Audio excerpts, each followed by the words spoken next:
Je voulais préciser que ce qui s'est passé hier n'est nullement une volonté manifeste de la CEI ou bien de quelque plan que ce soit de bloquer la proclamation des résultats. Ce qui s'est passé hier est tout simple. C'est que le porte-parole de la commission électorale, M. Bamba Yakuba, a voulu proclamer des résultats à l'insu de la commission centrale.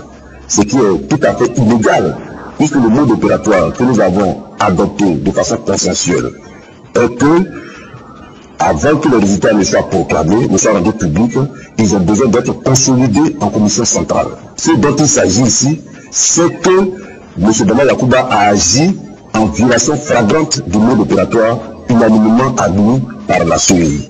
Ce mode opératoire veut que, avant toute proclamation, on puisse consolider les résultats au niveau de la commission centrale et que toute la commission, tous les commissaires se reconnaissent dans ce qui va être fait et dans ce qui va être dit. Puisque nous sommes dans une période sensible et tout ce que nous faisons engage l'ensemble de la commission centrale. Et donc cela n'a pas été fait et c'est à notre insu que M. Bamba Yakuba a pris une liste de localités qui lui est partie pour publier. Voilà. Nous avons estimé que c'était une chose inacceptable, extrêmement grave, et c'est pourquoi nous avons agi comme nous l'avons fait. Nous avons même interrogé des membres de la commission centrale. Est-ce qu'ils sont informés des résultats que M. Bamba Yakuba va proclamer en ce moment précis? Tout le monde a montré son étonnement, son indignation. Voilà. Et donc il fallait agir vite. C'est pourquoi nous l'avons trouvé sur le plateau pour l'interrompre. Et je pense que ce qui s'est passé là est moins grave que ce qui allait se passer avec la proclamation des résultats dont on n'avait aucune idée. La CEI n'est pas bloquée dans son fonctionnement, puisque les commissaires superviseurs qui ont été mandatés dans les régions commencent à rentrer sur Abidjan avec les résultats des localités. Et au fur et à mesure qu'ils arrivent, on procède à une consolidation en commission centrale, avant que ce ne soit publié. Voilà. Et nous sommes dans ce processus. Beaucoup de localités ont été déjà consolidées. Des localités sur lesquelles il n'y a vraiment pas de problème. Ces localités ont été déjà consolidées. Par contre, il y a certaines qui font l'objet de débats, de discussions, voire même de divergences. Je vais parler notamment des régions du nord de la Côte d'Ivoire.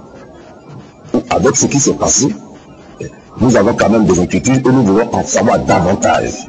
Voilà. Et donc, ces localités-là, pour l'instant, n'ont pas été validées, n'ont pas été prises en compte par la commission centrale. Bamba Yakuba a invalidé les résultats de la France.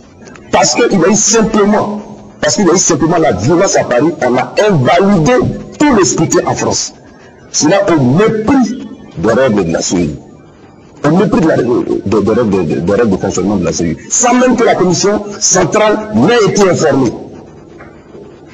Parce qu'on savait un peu les tendances des résultats à Paris. Nous remarquons aussi qu'il y a eu des violences au nord. Il y a eu même des électrices qui ont été violentées, tuées.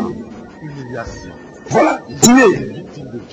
Et nous pensons que le scrutin, donc, eu égard à ce constat, n'a pas été sincère, n'a pas été libre, n'a pas été transparent, n'a pas été démocratique. Et que les violences qui se sont exercées sont de nature à discréditer ce qui s'est passé dans le Nord. Et donc, d'en entraîner par voie de conséquence l'invalidité. Et c'est ce que nous avons demandé. Et bizarrement, certains commissaires refusent cela.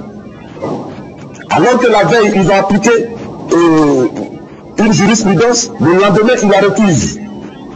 Ils la refusent. Nous avons compris qu'ils veulent opérer un coup de force électorale. Il s'agit d'un véritable coup d'État électoral. Et nous ne pouvons pas accepter ça. Je voulais donc, au terme de cet éclairage, demander aux Ivoiriens de rester calmes, de rester sereins, de rester imperturbables. Nous allons proclamer les résultats. Nous allons proclamer les résultats de l'élection présidentielle. Qu'ils ne fassent pas attention aux rumeurs, qu'ils ne fassent pas attention aux allégations, aux SMS. Ils n'ont pas resté sereins. La CEI ira jusqu'au bout du processus et va publier les résultats crédibles, les résultats valables, les résultats où les élections se sont déroulées normalement. Et c'est ce qui sera fait. Et c'est ce qui sera admis.